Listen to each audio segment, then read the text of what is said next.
And in this tutorial, we're going to go over what a doubly linked list is, and afterwards we're going to make some slight modifications to our linked list to convert it to a doubly linked list.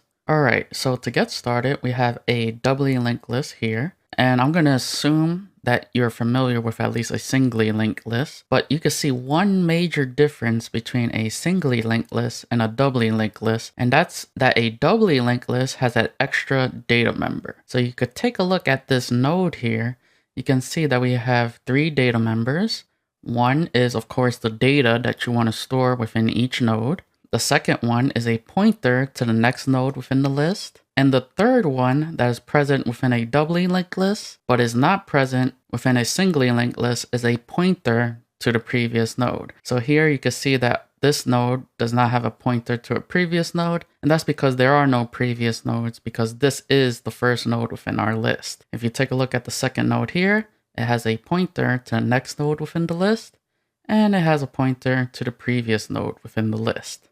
So that's pretty much the main difference between a singly linked list and a doubly linked list. So let's actually take a look at the code. So right now, all I want to do is set up our doubly linked list. So you can see that we have our code from our singly linked list. We have our node class here, and this is going to be the only edit that we do. So remember, we have 3 data members within a doubly linked list. We have the data, next, but we also have to include a pointer to the previous node. And now within here, this one argument constructor, we're just going to set prev equal to null.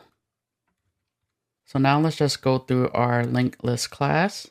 So you can see everything's the same. Our constructor is the same. Our deconstructor for a doubly linked list is the same, so we don't have to change that. Our int get size, just return the size, don't have to change that. And our toString method, we do not have to change. So all the other methods like append, prepend, inserting, stuff like that, we're going to go over in the next tutorials. But for now, all we needed to do was add the prev pointer to our node class.